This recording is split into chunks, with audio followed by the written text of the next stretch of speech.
Good morning, good morning, good morning. Sorry, I can't read quite so fast. Good morning to everybody that's here so far. I think there's a few more people that are expected to join us, but we'll make a start anyway because it is 10:30, sorry, wrong time zone. So thank you all for signing up for this short kind of workshop. Well, not really a workshop, more of a little bit of a taster of what we will be doing in the email writing workshop. Sorry, did someone? So first of all, just to kind of briefly introduce myself, my name is Emma, and I am from the UK originally, but I have been in Singapore for quite a long time. I do a lot of the different communication workshops for Aventis, writing as well as some of the speaking workshops. And I also work at NTU, teaching in the business school, teaching a communication module, as well as doing some other customized workshops for some of my own clients. So the reason for kind of doing a workshop like this is that obviously in today's context, email is one of those things that nobody can escape. It doesn't matter what your job is, at some point or other, we're always going to have to write an email, whether it's a long or short email, but like I said, there's no kind of escaping emails. Even outside of work, in that context as well, it's often that we need to write emails. So it's one of those things that's an important skill that we're able to do effectively, efficiently. So I'm going to go through a few kind of key aspects of some key pointers on writing emails. I will pause kind of periodically as we go through different things, so that if you have any questions, then you can ask.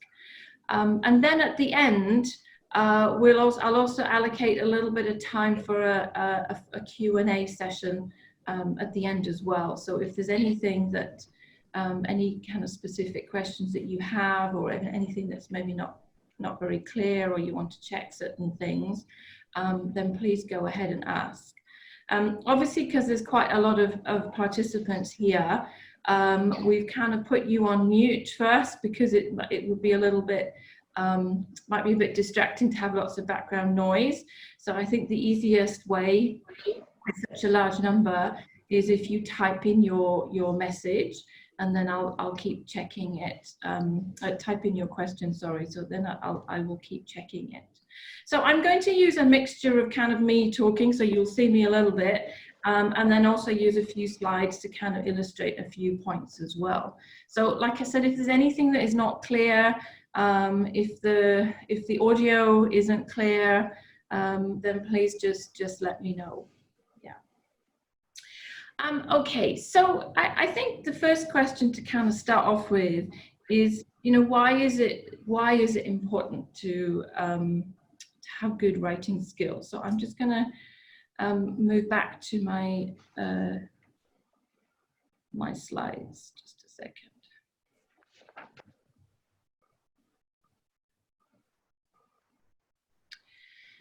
So there's lots of reasons why it is important to be able to write well. So, sorry, my slide is not. So, of course, first of all, it helps us to avoid misunderstandings. It's very easy to misunderstand things in a written context. So it's making sure that we avoid misunderstandings. Because of that, then helps us to save time. It also projects a professional image, so an image of ourselves, obviously, but also of your department and your organization. And then from that, it helps to enhance credibility. So again, your credibility as well as your organization's credibility. And it also helps to build and maintain relationships. So in today's context, a lot of the time we don't actually meet people face to face. So it's quite difficult to establish that relational aspect. So, you know, with email, it's one of those things that we use probably a lot more than you would even pick up the phone. So it's important to think about the relational aspect when we're writing emails. And what I have noticed generally is that people tend to be a little bit transactional in how they approach an email. So, okay, I have a job to do, I need to answer this question, I need to give this information, and that's it. Rather than actually thinking about this last point here, which is about building, maintaining relationships. So how do we kind of then define, you know, a good email, good business writing? So first of all, it is clear. So the reader understands the writer meant. They don't have to guess. It is complete. All of the information is there. All questions are answered. It's correct. So correct in terms of facts, information, as well as language aspects, making sure that the sentences are also grammatically correct. It's also about saving the reader's time. You know, it's visually appealing, so it's easy to find the information, etc., so that people can respond quickly. And the last point, which I was just saying about the relational aspect, it also helps to build goodwill. So when we say goodwill, we're talking about presenting a positive image of the writer, of the organization. It's about treating the reader as a person and not just a number. So it's really ensuring that there's a good rapport between the writer and the reader, right? So I kind of keep going on about this a little bit because, like I said, I find a lot of people are generally quite transactional and they forget that really there is a person at the other end. So yeah, so it's clear, it's complete, it's correct, it's about saving time, it's about building goodwill, right? So, okay, that sounds pretty simple and straightforward. So really the next question is, well, how do we actually achieve that? So maybe I'll just exit that for a little minute. Oh, sorry, stop. So before we kind of go into a little bit of the details, okay, well, how do we achieve this, you know, clear, complete, etc. Obviously, I can see because there's so many people that decided to sign up for this workshop that you can all see how important it is to write well. And I think one other issue there is here, other than people being a little bit transactional in how they approach email, is that we tend to get into habits of writing in a certain way. So before I kind of go into different aspects and different tips and techniques of writing emails, I just also want to highlight first that we are in 2020. I know that you all know that, but we need to be writing in a way that represents how people communicate in today's context. And the reason why I say that is a lot of the writing that I have seen, people are still writing like it's 1970.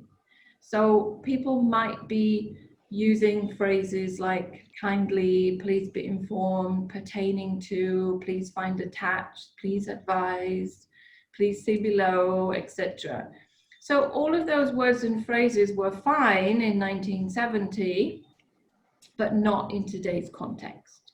They're not appropriate, they're very old-fashioned, they're very authoritative, and they do not help to promote that element of goodwill and the relational aspect. So, you know, we cannot do anything without having a good rapport with people, right? So I don't mean we have to be best friends with everyone, but it's about having a good, respectful working relationship with people. So yeah, so I just want you to kind of think first in terms of, you know, maybe we're in a habit of using certain phrases.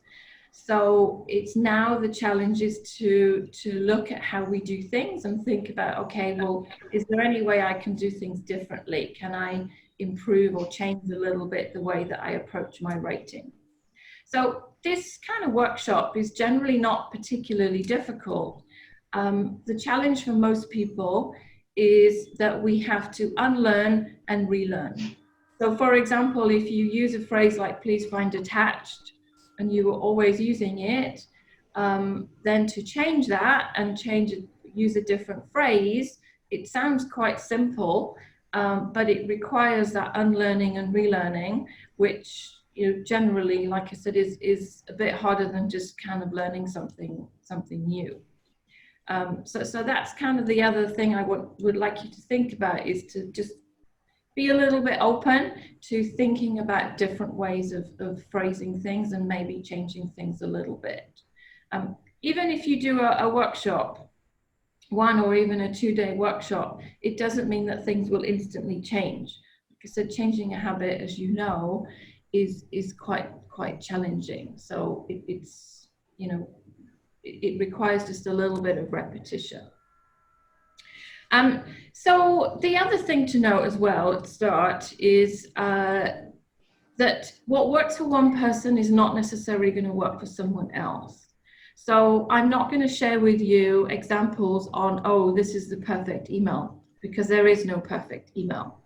Like I said, what works for one person in one situation maybe doesn't work in another situation, right?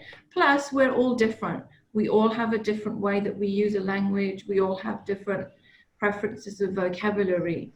So a word that you might use, which is perfectly fine, is maybe something that I wouldn't use. So for example, a lot of people might sign off an email with cheers, or they might put have a nice day, right? I wouldn't use that personally because that's not my kind of lingo, but it doesn't mean that you can't use it. So that's the other thing here, is that we're going to go through different things to think about, but ultimately you have to use what is going to work for you. And like I said, what works for you doesn't necessarily work for someone else. So you need to show your personality in the way that you write. Okay, so we're going to move on now to kind of look at the beginning stage of writing. So does anybody have any questions before I carry on? Can you all hear me okay? There's no issues with sound? No, it's just started to rain at my place, so I'm hoping that there's not going to be any thunder or anything, but it might be a little bit noisy with the background. Okay, I'm going to come back to the question on what do I use instead of please find attached. I will come back to that in a little while. So it's not always just a case of, oh, replacing one word. So I will come back and answer that a little bit later, if that's okay, because we'll talk about it afterwards. Yeah. Okay, great.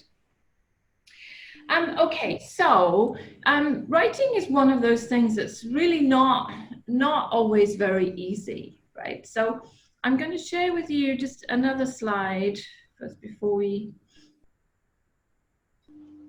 Oh, sorry, I keep forgetting to...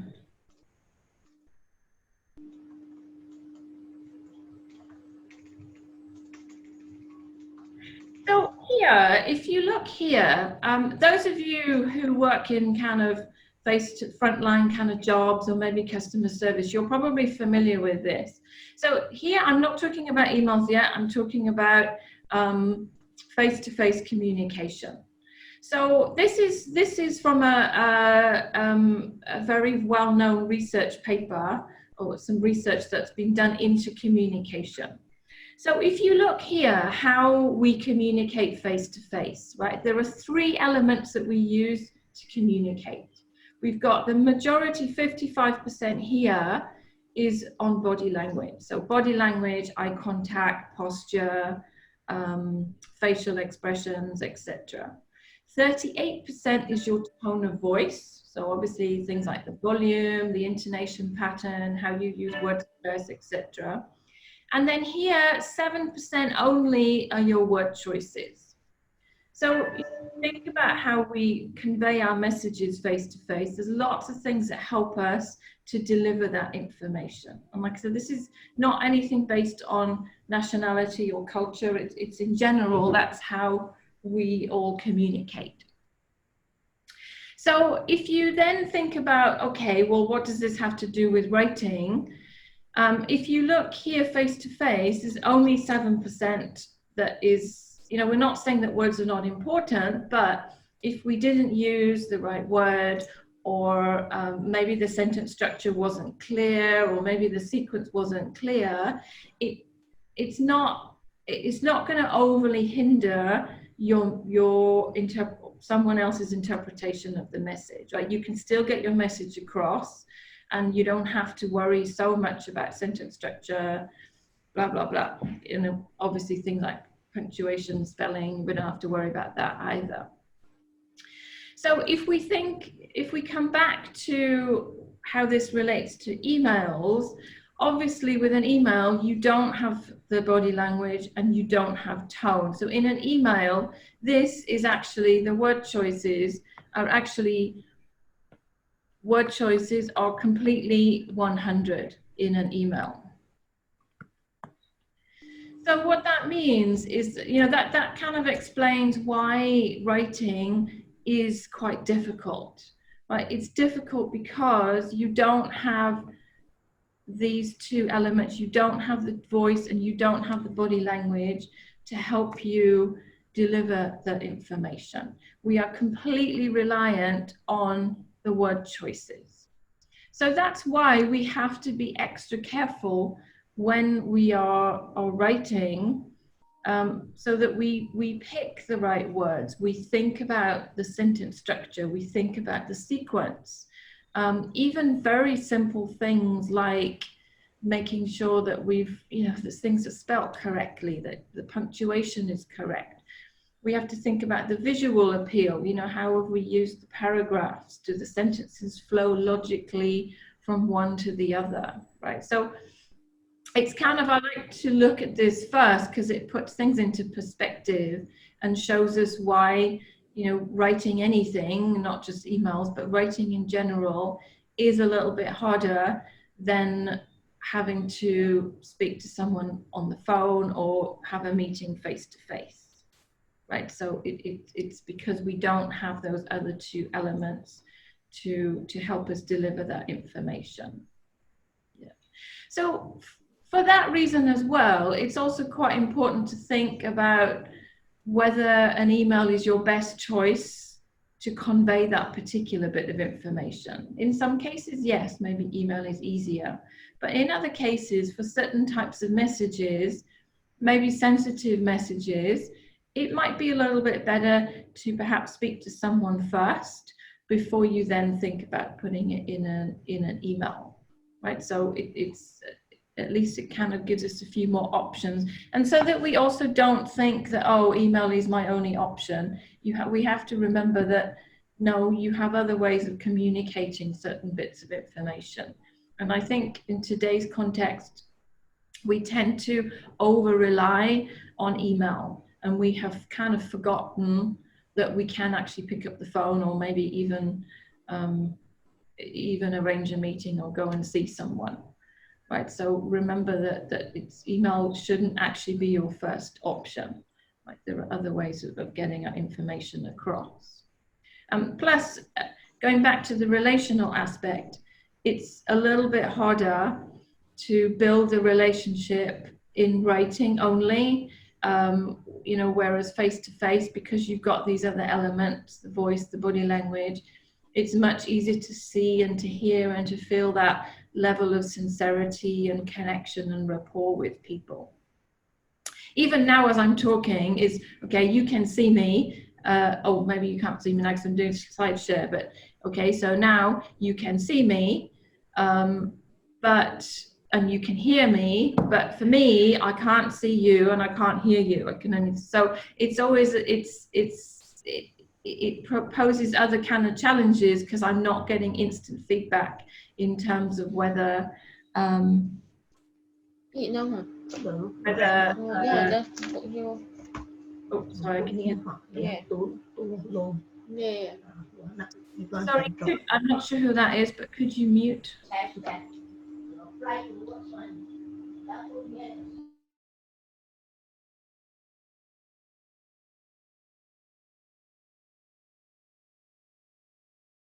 Yeah, so it poses that kind of challenge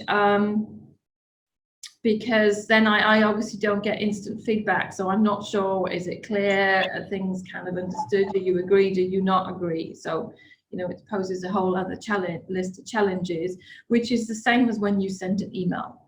So when you send an email, you don't get instant feedback. You don't know how someone's reacted or responded to your message, right? Which again goes back to why it's so important to make sure that we really think about how we craft a message and what kind of information that we put into it. Okay, so the next question then is, okay, so yeah, so we have an email to write. So how then do we go about writing the email? So again, I'm just going to share something with you, a little bit kind of theory type. Hang on, let's just.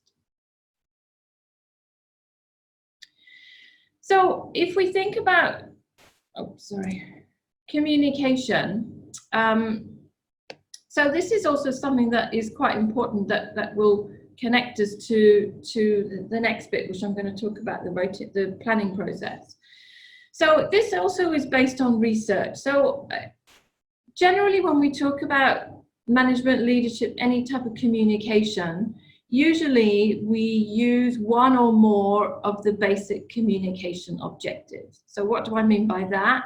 So if you look here, essentially there's kind of 4 different types of objectives that we might have in a message. It could be a message where you want to inspire or to lead people. Maybe you want to motivate or you want to promote something.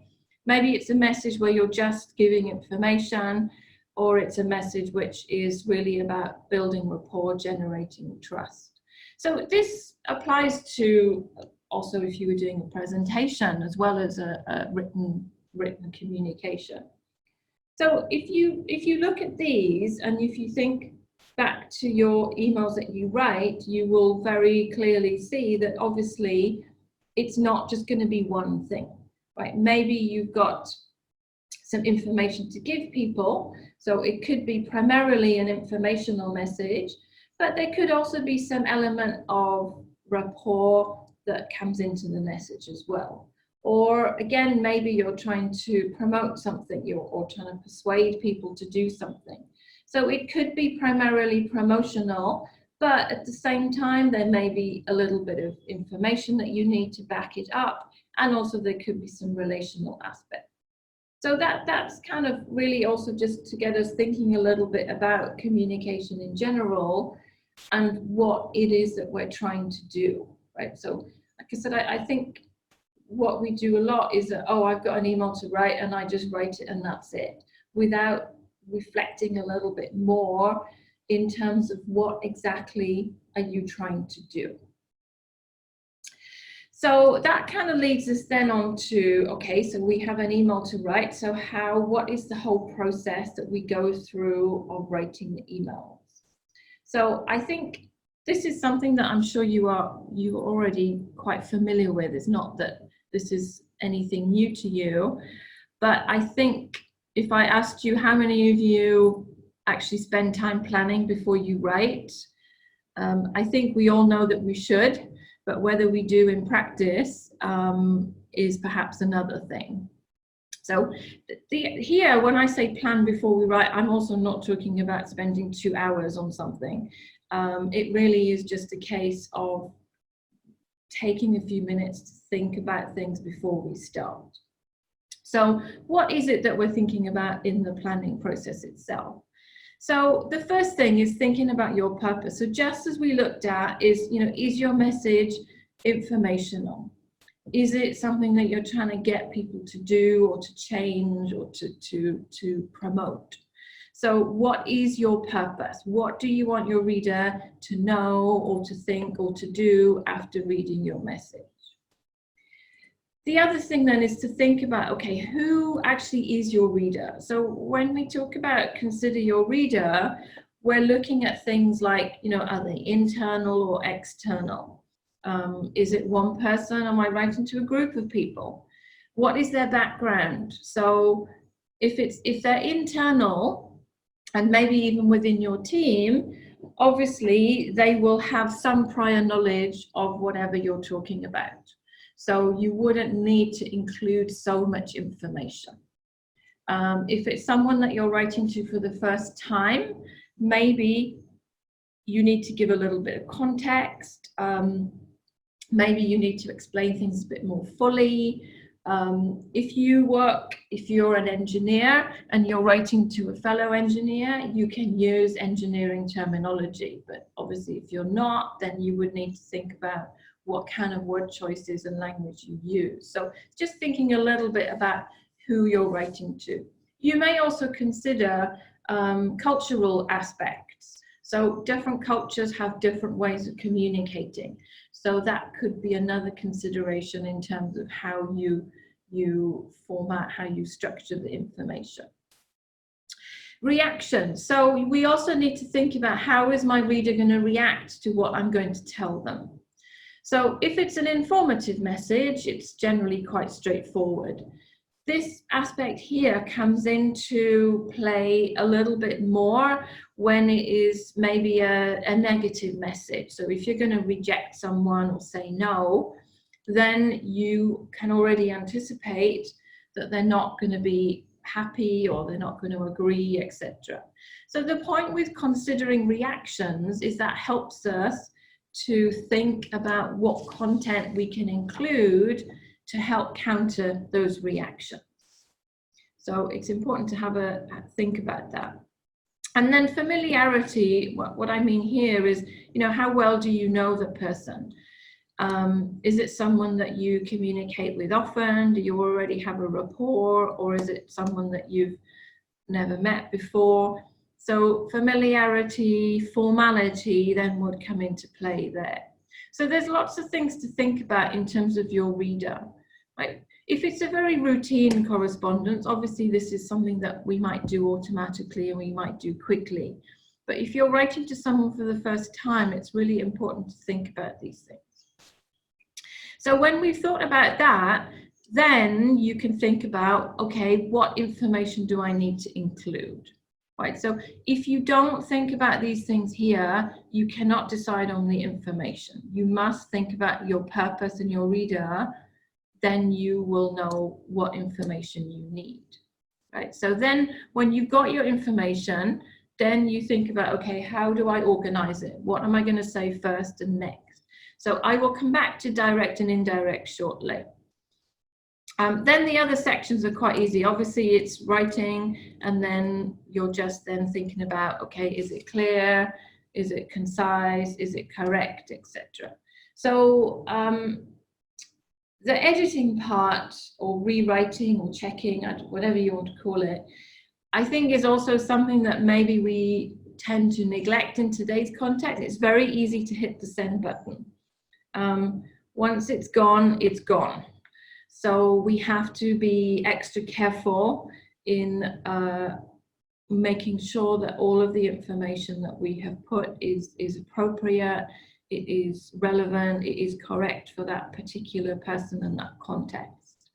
I'm sure you are aware, many people have actually lost their jobs because of things that they have put in an email.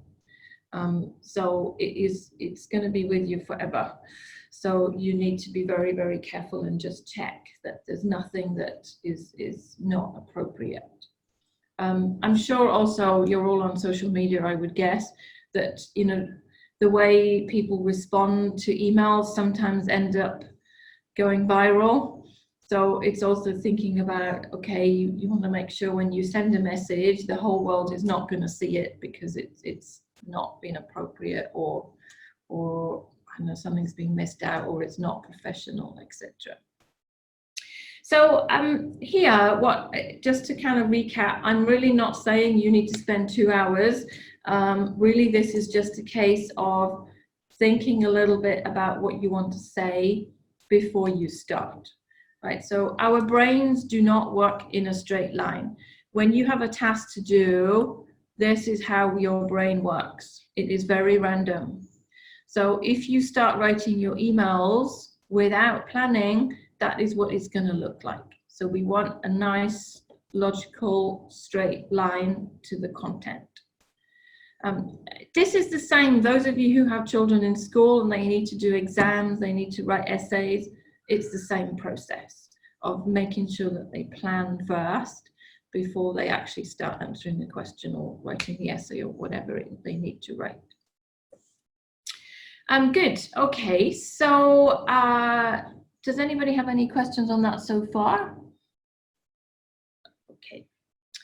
Okay, so we talked about kind of getting the content, etc. So the next thing there, once we've got all the content, is deciding what kind of structure. So I said we'll come back to looking at direct and indirect structures. So, you know, what exactly do we mean by direct and indirect? Oh, sorry, just lost my slide. Okay, so when I say direct and indirect structures, what I mean is how you choose to sequence your information. So direct means we are beginning our message with the main purpose. So you state your main purpose very early in the message, right? Not necessarily the first sentence, but it's going to be very early in the message.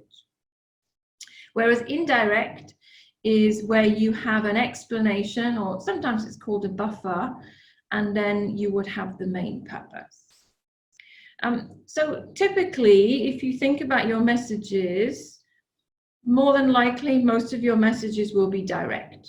Right? Generally, we tend to prefer that kind of structure. People want to know, okay, what's the message about? You know, what's the main idea? What do I need to do, etc. Indirect messages are very useful for two different types of messages. One, it's sometimes if you want to persuade someone to do something and you anticipate that they might be a little bit hostile or might be a bit resistant to what you're going to ask them to do. So in that case, it's useful to have some explanation that will lead into what your main purpose is. Right? In some cases, maybe it's not necessary. In some cases, perhaps it would be quite easy to persuade people. But where you anticipate your readers might need more persuasion, then you would opt for indirect approach. The second occasion where you might use an indirect approach is where you have a negative message.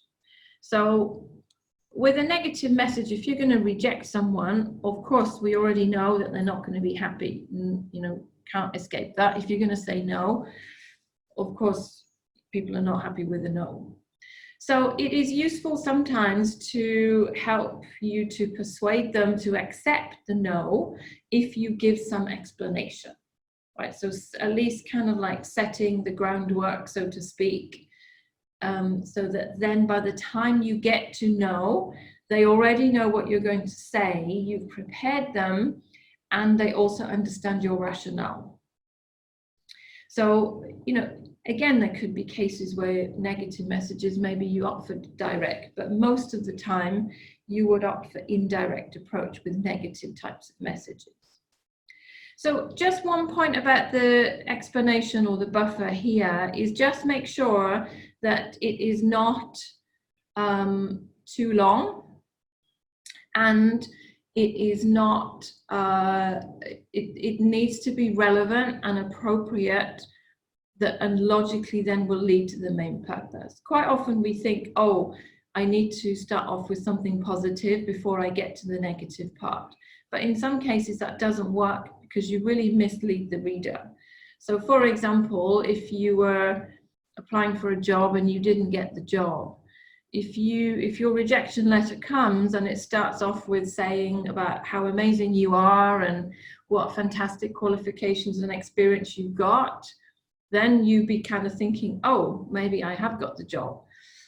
But then they say, oh, but sorry, you didn't get the job. So it's about managing expectations. So we've got to make sure that we are very clear and logical with the explanation that will then take us to the main purpose. So by the time you get here, your reader already knows what you're going to say, so they're more likely then to accept it. Yeah. But like I said, generally indirect is more for negative types of messages and messages where you think they need a bit more persuasion. So you need to explain before you get to the main purpose. But majority of the time, I think it's direct that we need to do. So that kind of looks at the bigger picture of organization, direct, indirect. Okay, so the next thing we're going to have a look at is a little bit also in terms of kind of organization, but just some basic things I wanted to cover. And I'm just going to go through this, the next slide actually very quickly because it is quite straightforward. So as well as looking at the overall structure, we also need to think about so that's the macro structure. So the micro structure is thinking about our sentences and paragraphs. So sentences, make sure that they're not too long. An idea would be 15 to 20 words per sentence.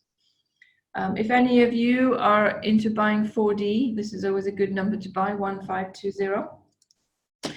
You should have one idea per sentence. I know that you all know that it should have the right punctuation.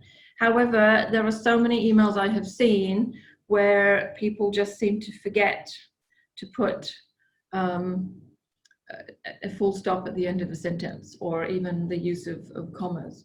So just make sure that you use the right punctuation. So paragraphing is, so here it's one idea per sentence. So paragraphs, you need to separate them into one topic per paragraph, right? So sometimes a paragraph could just be one sentence. It doesn't necessarily have to be a collection of sentences. Obviously, there has to be a logical flow. We need to use appropriate linking words.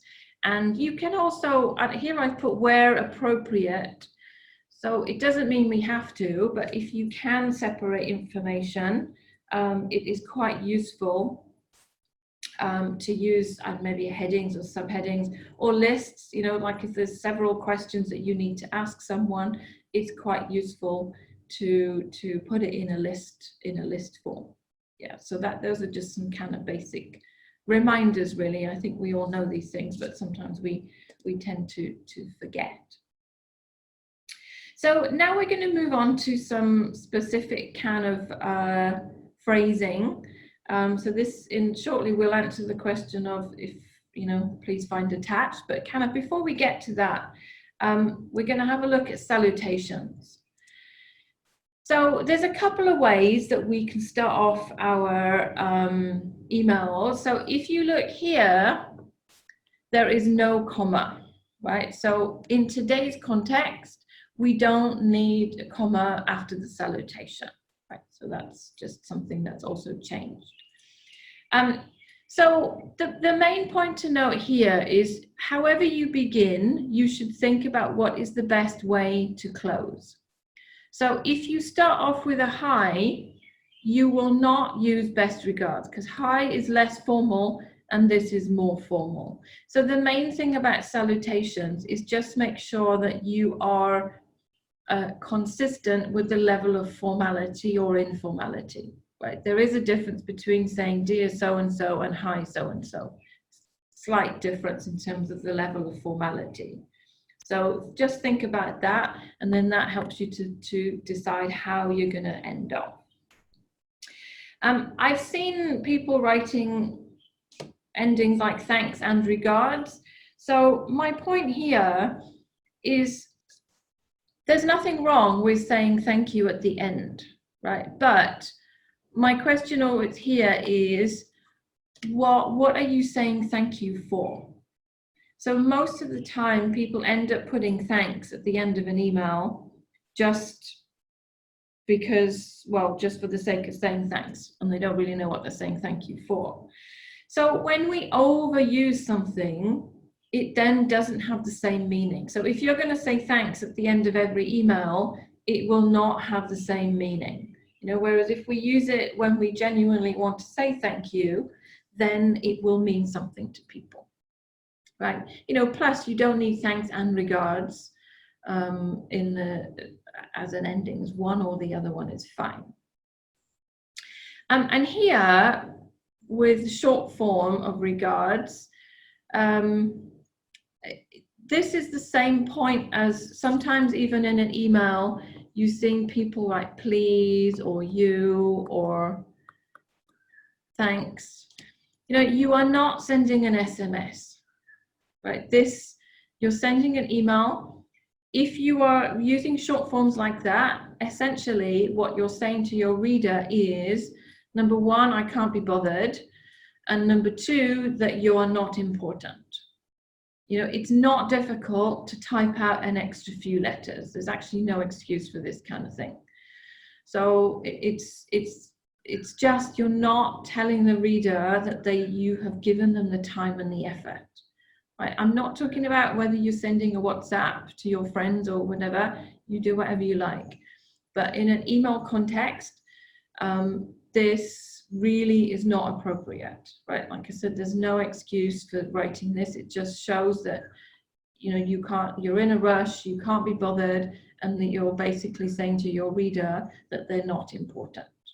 Because, like I said, if they were important, then you would bother to write out the word in full. Sometimes people say to me, oh, you know, I write it to my colleagues, but I wouldn't write it to my boss. So my point there is that actually you should treat your colleagues or your subordinates in the same way you should treat your boss. Everyone deserves the same level of respect. Doesn't matter who they are, we all deserve the same level of respect. So that really should be reflected in how we write. Okay, so we have a question. Hi. So, okay, so I'm not saying if we start with hi, we should end, what should we end with? I'm not saying that you can't use regards. If you use hi, you can use regards, but you wouldn't use best regards, because best regards is a little bit more formal than just regards. So you can use regards with hi, but you don't need to use best regards. Yeah.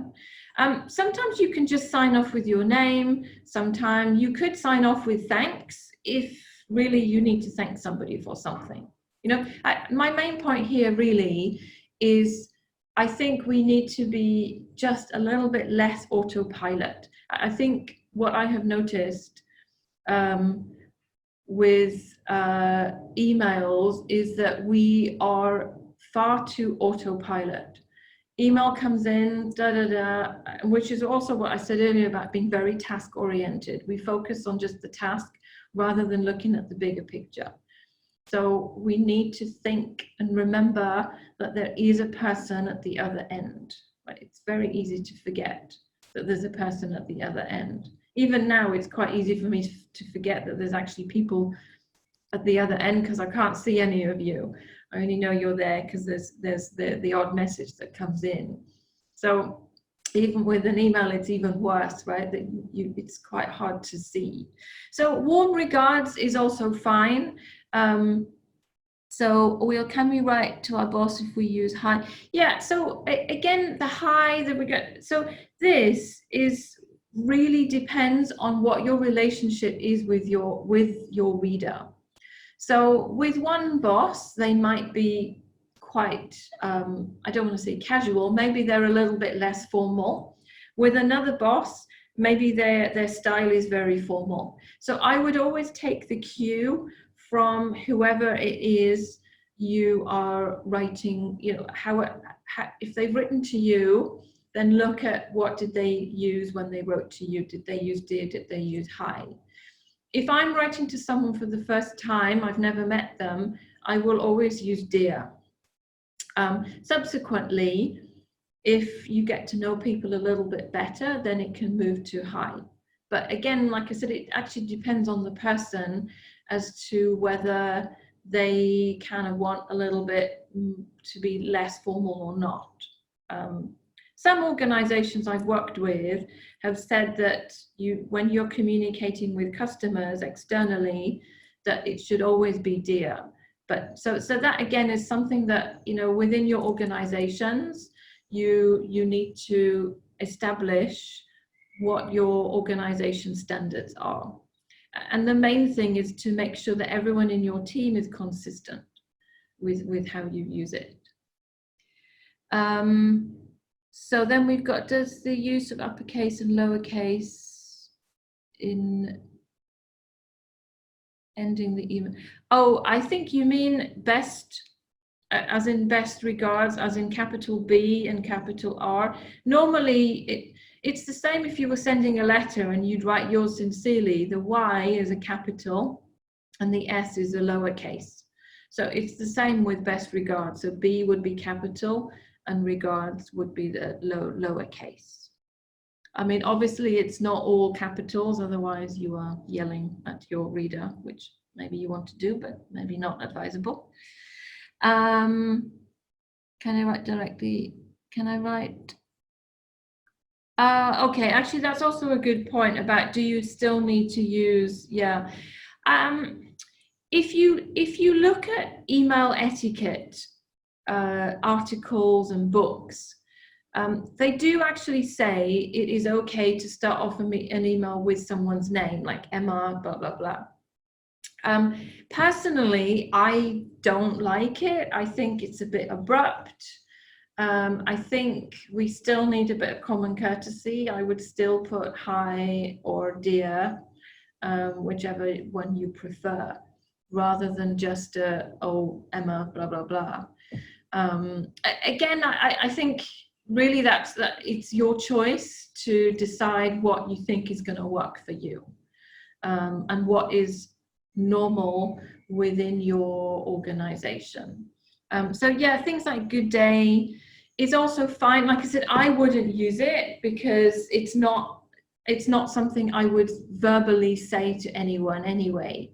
And that goes back to the point I made at the start with, just make sure that you are using language that reflects your personality, right? If I suddenly started writing to clients, oh, good day to you, they'd be like thinking, what happened to Emma? She never normally says that, and she never normally uses it. So it would kind of sound a bit odd, because it's not something I would normally say. But if you would naturally say it, then there's nothing wrong with writing it.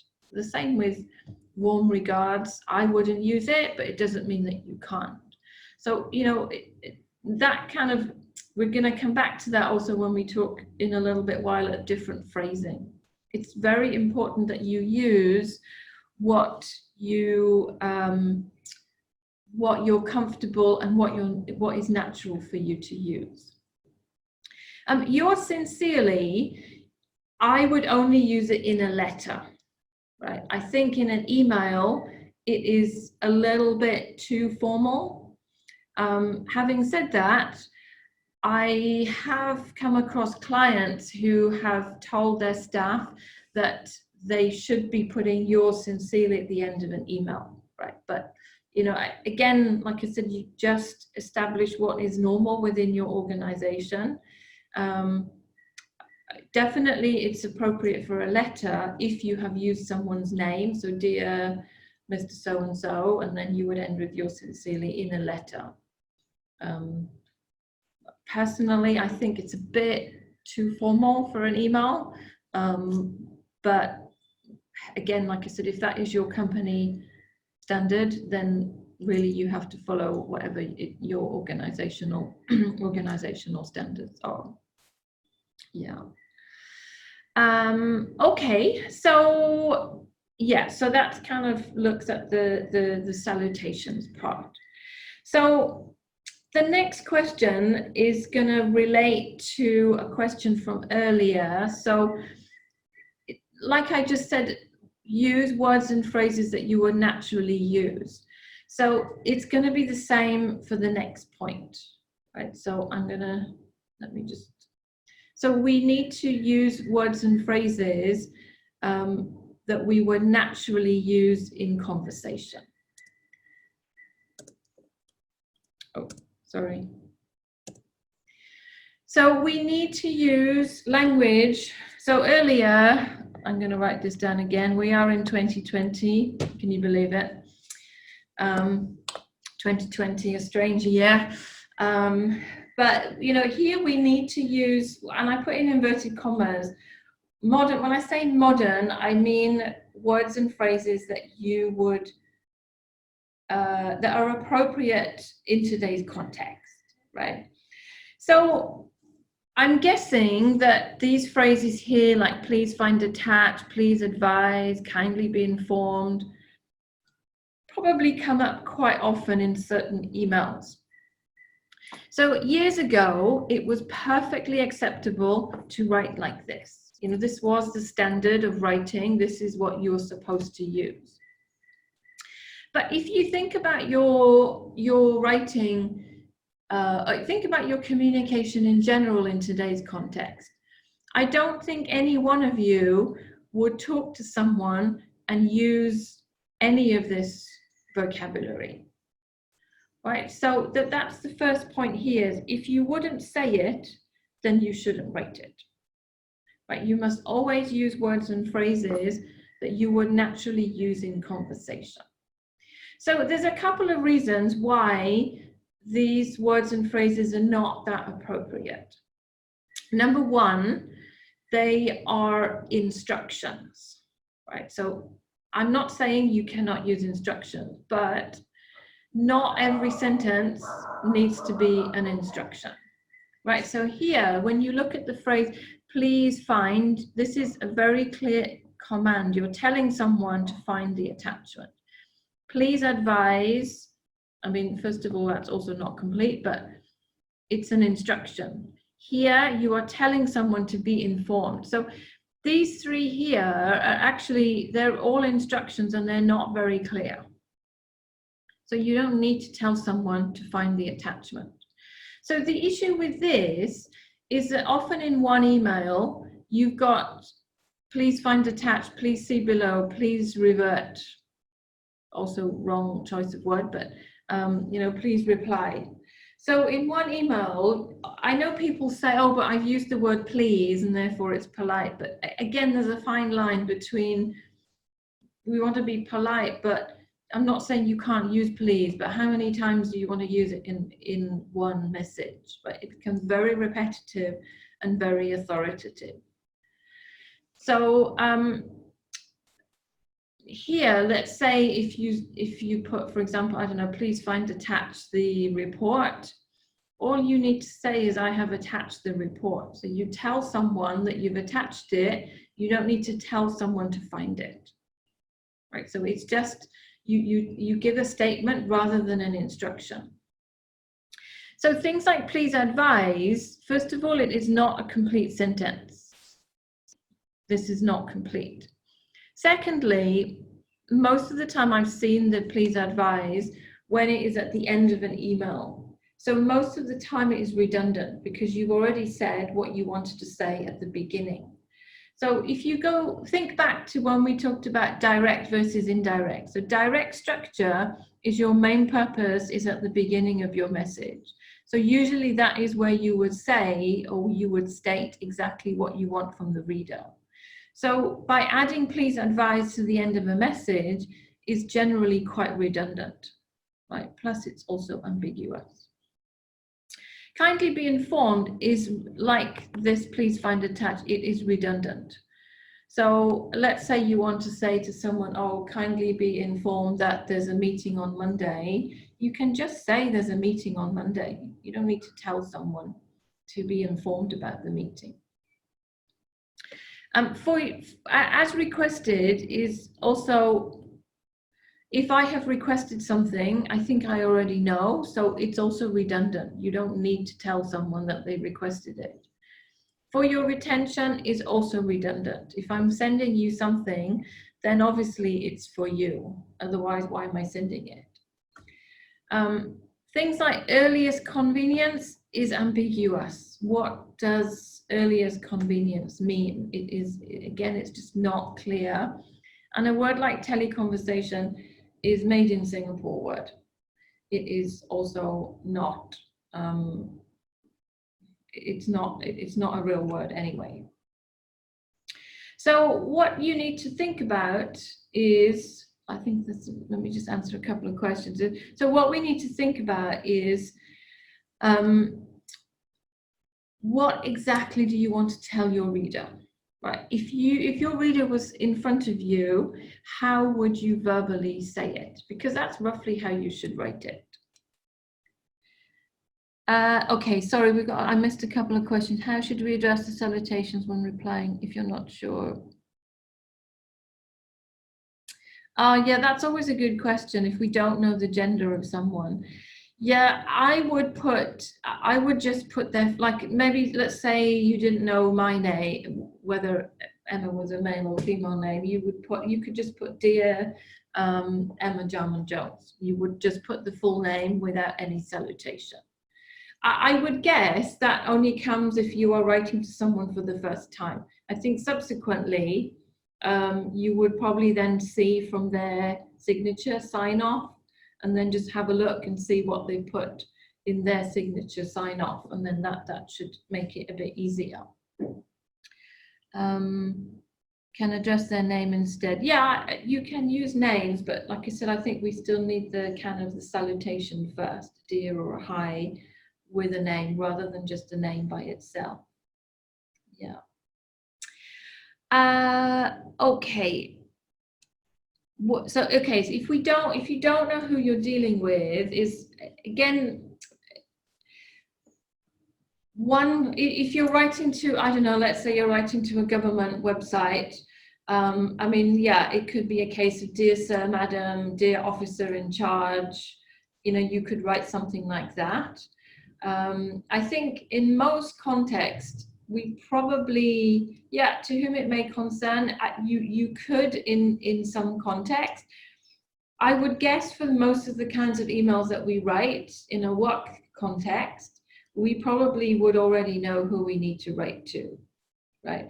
Plus, the other thing I would say there is that if you can make an effort and find out someone's name and find out exactly who you need to write to, you will probably have more chance of getting a response rather than using a generic to whom it may concern or a dear sir, madam. So I know that you might say, oh, but you know, then that's a bit of effort, blah, blah, blah. Yeah, okay, it's a bit of effort, but it's a case of, well, do you want a response quicker? Right, I'm sure you would respond quicker if something is addressed to you versus a generic dear sir, madam, right? So I know that, you know, nothing is perfect and we can't always find out. So, okay, maybe we have to use a sir, madam, because we don't know. But if you can, I would always say, you know, aim to try and find out a little bit. Okay, so back to the earlier discussion on the modern kind of, or words and phrases that are a little bit more appropriate in today's context. So like I said, just think about what words and phrases you would naturally use in your conversation, and then those are the kinds of things that you should write in your email. Your reader should know that you have written the message and it is not a generic kind of message. Right? All of those, please be informed, please find attached. They're very, very kind of generic phrases, and sometimes when you look at some emails, you know, they all look the same. Anyone could have written it, so there's no personality in there at all. Right? So how do you build rapport if there is no personality in the way that you write? You can't do it if we're just copying and pasting. So think about making sure that you are a little bit more careful with word choices. Think about not just copy and paste everything, right? Which is why it is never a good idea to use templates. Right? I'm not sure whether any of you use templates. I mean, templates are fine if it's something that is perhaps quite generic. But with most messages, the problem with using a template type of thing is that it doesn't relate specifically to that particular reader. Right? So just think about using words and phrases that are a little bit more kind of natural for you to say, and think about whether are you giving an instruction or are you writing a statement, right? If you need to instruct, okay, but you know, in a lot of cases it is giving a statement rather than giving an instruction, right? So just think about that. One constraint that you may have, of course, is the organization that you work for. So it is possible that lots of people in your organizations maybe use things like please find attached, please be informed, etc. So for you to change, you might kind of think, oh, that's maybe it's a bit weird, etc. But if you look at writing in general, if you look at writing more so from international type of organizations, people generally don't use those words and phrases. It is, you know, it's not common. If you're writing to non-Singaporeans or people outside of Singapore, words and phrases like kindly, please be informed, etc. are not things that people will learn in school. Actually, I doubt whether anyone told any of you, please use that in your email. I'm guessing the reason why you use it is because somebody else has used it and we've like, oh, okay, they use it, then maybe that's what I'm supposed to use, right? So, you know, years ago, yes, it was perfectly fine. But in today's context, you know, don't regurgitate, don't copy and paste the same kind of phrases. Okay, so does anybody have any questions on the kindly, please be informed, etc.? Is that kind of clear when you're sending? Yeah, okay, so if someone has asked you for something, I mean, there's a couple of options here. So number one is, let's say if you've just spoken to someone and then like within a short space of time you're sending them the file, you can just say I have attached the XYZ file, or even here is the XYZ file, depending on what your report is. So if your reader has asked you for it, they should already know they asked you for it, so that you don't really need to include it. The same with if it's for their retention, they should know what, we don't need to state the obvious, right? So if you're sending it, it's like minutes, let's say you've all been in a meeting and then later on someone is sending the minutes for the meeting. You already know that you need to keep the copy of the minutes to read through. So you just would say, I have attached the minutes from the meeting last week, full stop, that's it. Right, so we don't need any of this for your retention, etc., because in that context, they should know. Can I start with I'm writing to inform? It's a bit hard to answer that without kind of knowing the full context of the sentence. You could, but it depends what else would follow and whether. Because it sounds quite if you're saying I'm writing to inform you, blah, blah, blah, it actually is quite a formal way of leading into something. So I think the answer to that really you could, but it really would depend on who your reader is and what kind of rapport you have with them and the level of formality you want in that particular message. Difficulty in framing a subject in a form. I think maybe the question here is more about the subject of the email, I'm guessing.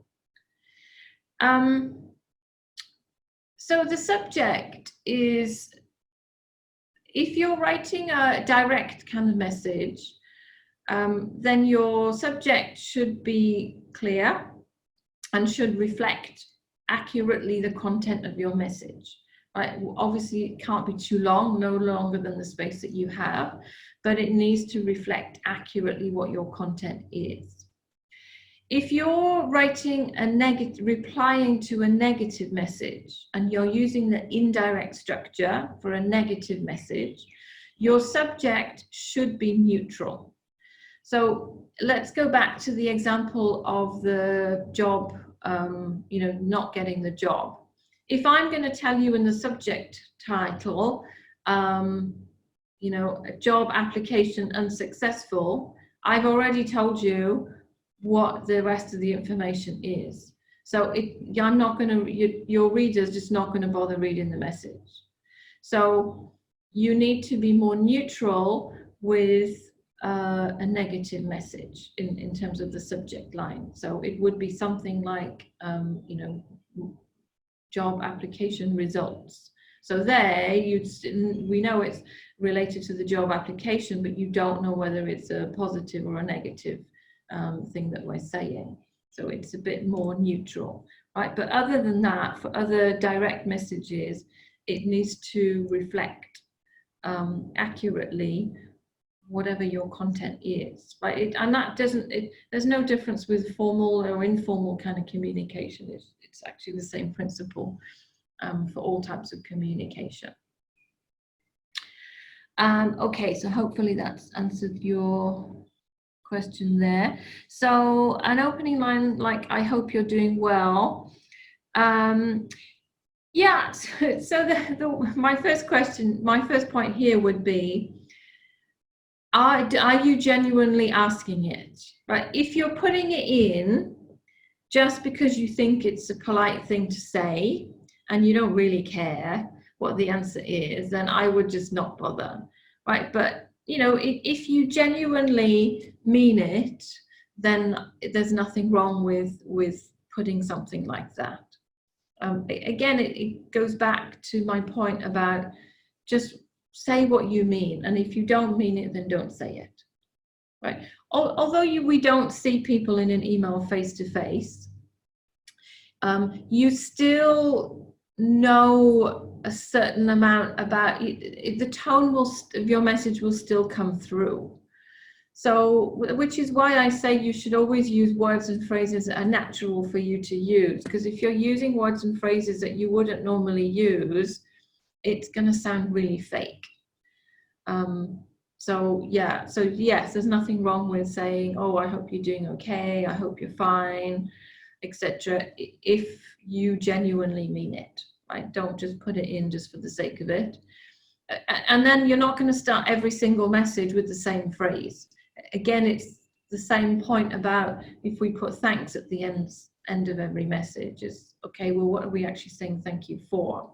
Right? When we overdo things, then they don't serve the same purpose.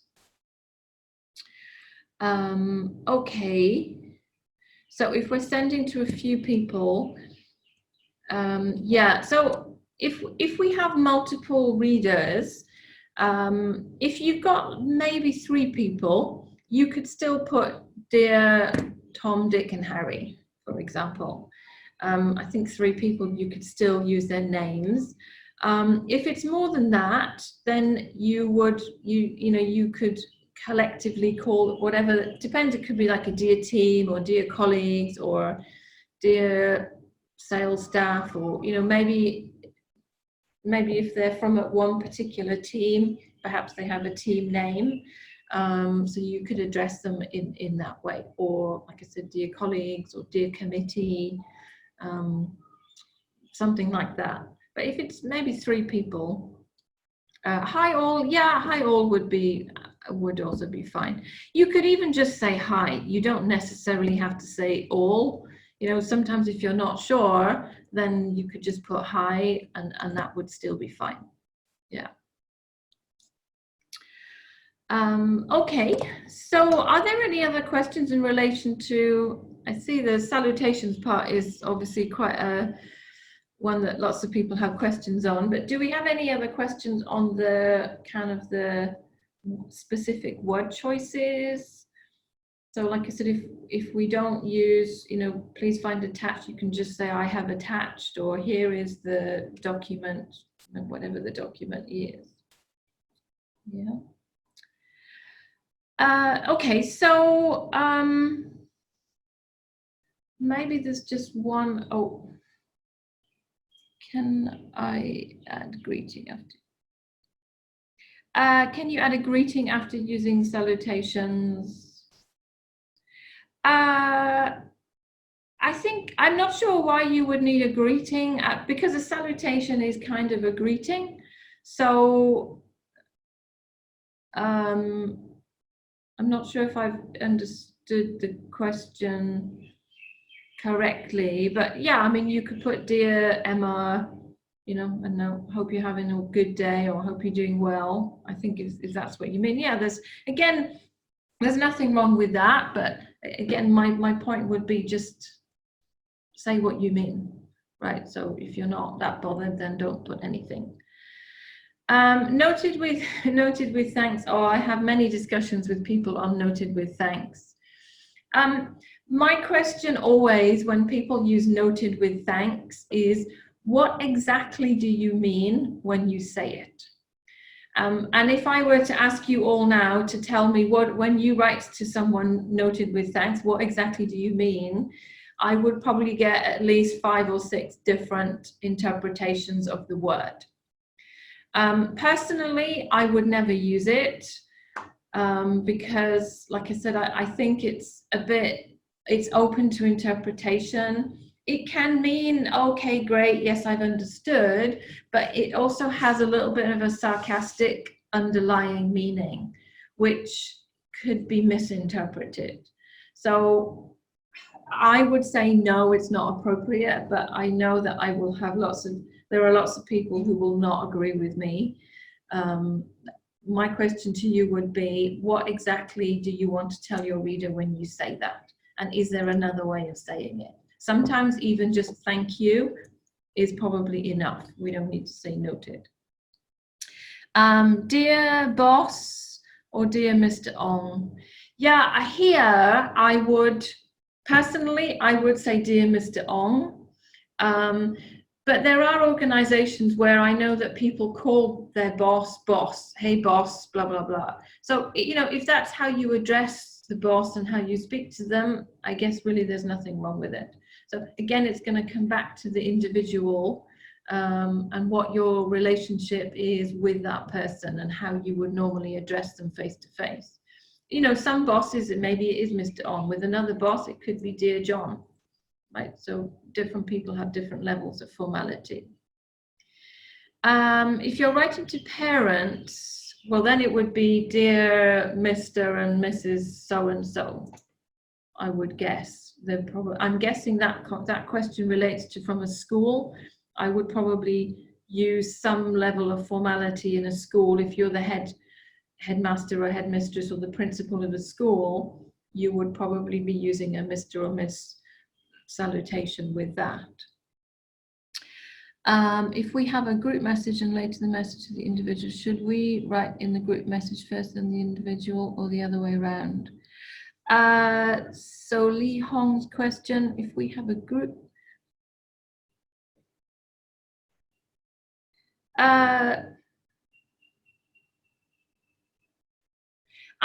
okay, so my question would be to Lee, the response to Lee Hong's message is, what is that individual in the group message or not? I mean, okay, maybe rewind a little bit. What is your purpose in your message? So if you want one person to do something and no one else, then I would just write to that one person rather than a group.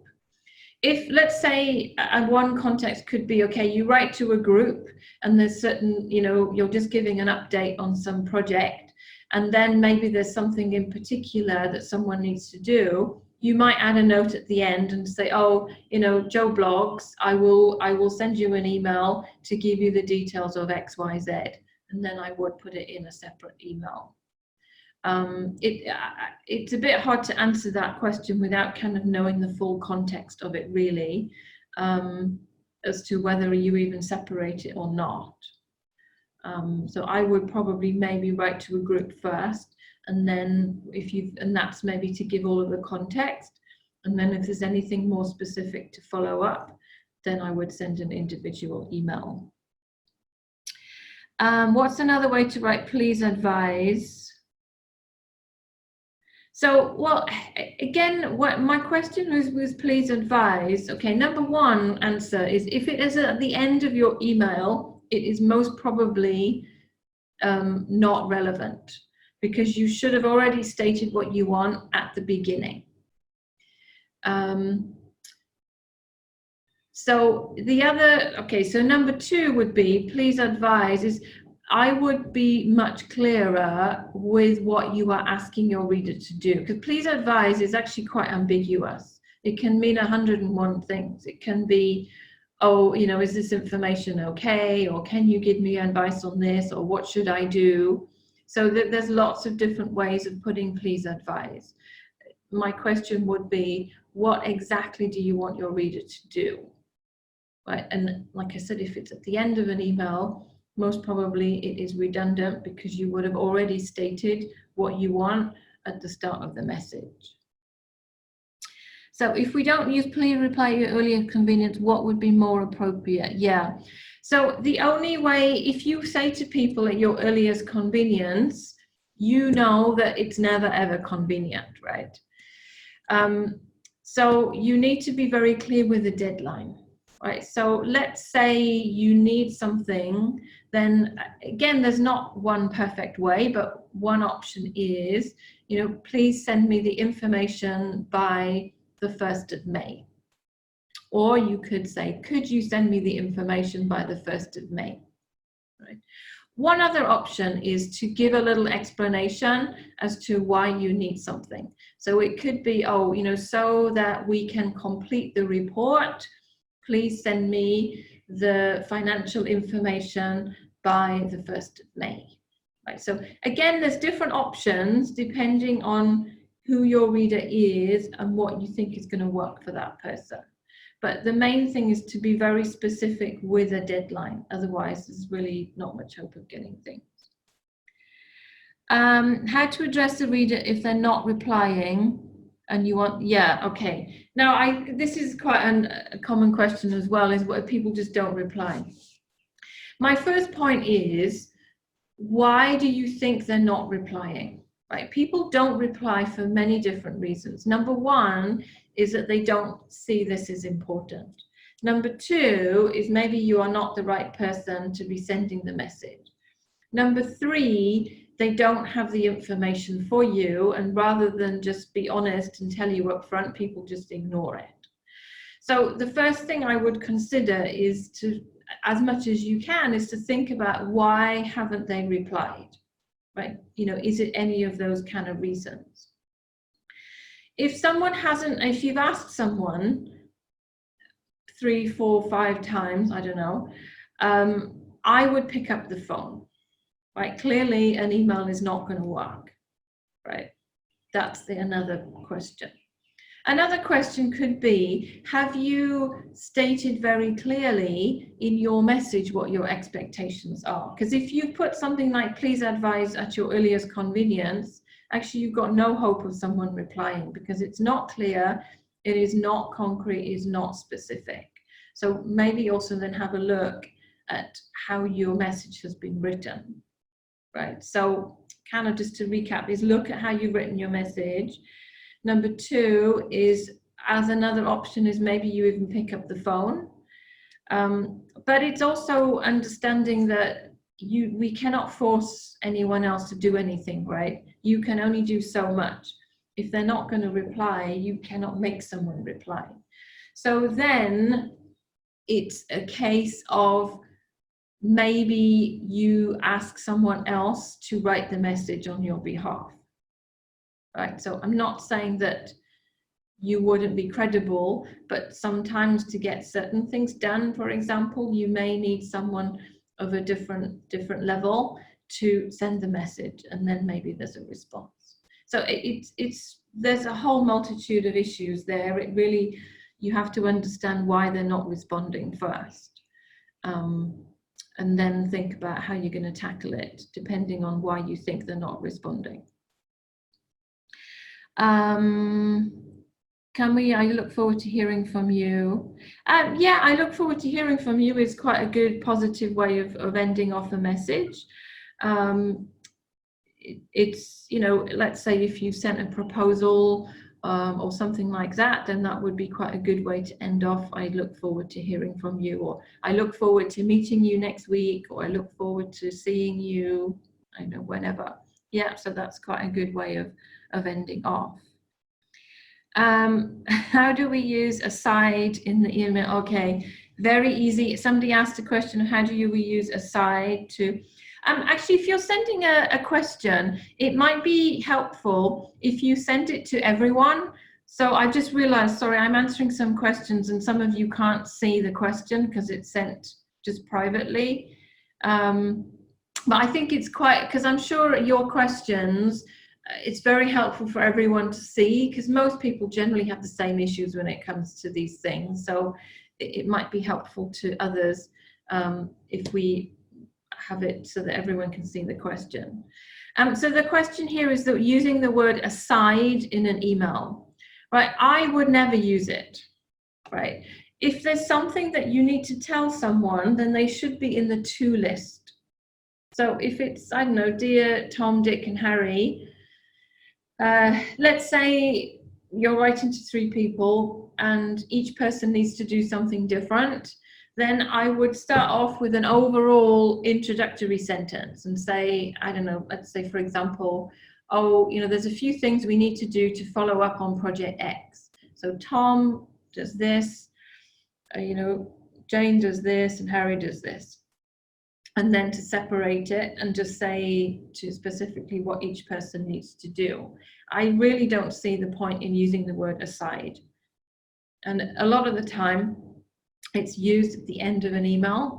And so it's kind of like an afterthought. So if you're that person, you may not even get to that point.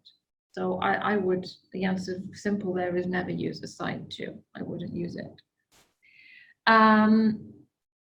What happens if the deadline, and that, can I repeat it? Yeah, so if someone hasn't responded, what I would do is generally, I will write something like, you know, I would like to follow up on my previous email about XYZ. And then I would restate what I'm asking. So I'm just kind of saying that you're following up on something, and then restate what your main purpose is. Do we sound demanding if we give a deadline? Yeah, so I think maybe with some people you may not always give a very specific deadline, but the danger with not giving a deadline is that things just don't get done. For example, if you have a bill to pay, I don't know, your internet bill, and the bill says, oh, please pay at your earliest convenience, I don't think your bill's ever going to get paid, right? So you think about how, in order to sound not demanding, that's where you have to think about your phrasing. So you may give an explanation, like I said earlier, oh, in order to complete the report, you know, please send me the information by Friday, whatever. So you've given an explanation as to why, so that it's then not quite so demanding. Can we start with we spoke or as spoken? We spoke, I know that I would know to answer that one is don't start with we spoke. I know that we spoke, I was there. So a phrase like, oh, you know, it was nice to meet you yesterday, or thank you for talking to me earlier. So something that's a bit more relational, not we spoke, right? That doesn't tell me anything. I know that we spoke. So yeah, I wouldn't use we spoke, and I wouldn't use as spoken either. The word kindly, if you look in the dictionary, it is used to show somebody that you are annoyed. So it's not polite. So it's actually quite a sarcastic way of giving an instruction.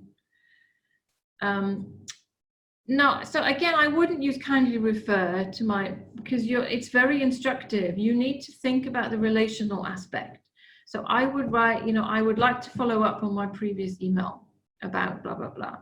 That would be a much more relational one. So we've only just got a couple of minutes left. So maybe I'll just answer a couple more questions, maybe the different questions.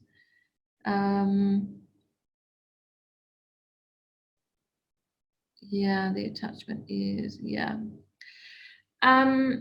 Yeah, there's no such thing as a gentle reminder, by the way. Yeah. So I think, generally I've covered the main kind of things. I just want to go through one other slide with you, which looks a little bit more at the kind of the etiquette aspect. Okay, so we've just been through that.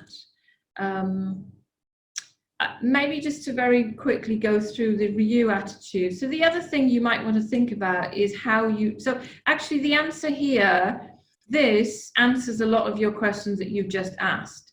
If you think about the reader more than yourself, that would help you answer your questions.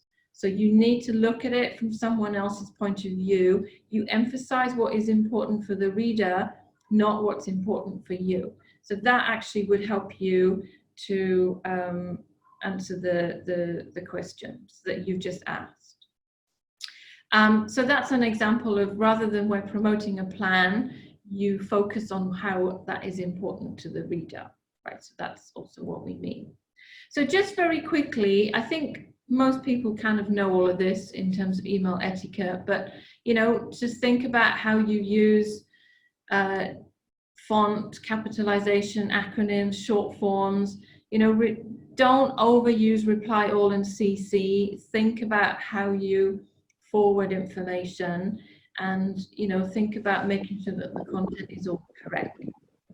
So oh, sorry. Oh, don't want to go there. So just to kind of share one other thing with you. Are there any? Yeah, so okay, we've been through most of the questions. So I hope that at least there's some things that you've kind of taken away from this. There's so many topics, as you can imagine. There's so many other things that we could have talked about. But I am doing a full day workshop, on this. So if you're interested, it's not just on the 12th of May, we also have other dates as well, but that's the one that's coming up in the near future. So what we do in that workshop is essentially to kind of recap some of the things that we've talked about. But of course, the advantage with doing a workshop is that you get to practice and you also get feedback. One of the important things about writing really is being able to practice, put it into practice, and to get a little bit of feedback as well. So yeah, if you're interested, then like I said, we're doing the next email workshop on the 12th of May. So yeah, if you're interested, like I said, it's not the only date that we have, but that's the next immediate one. So if you need something to do during this circuit breaker period, maybe you need a little bit of change of scenery from your normal work, then you can join us for the workshop. Okay, so I think probably we need to finish off there. So are there any, maybe I'll just take one more question. Does anyone have, can we use Jeff's,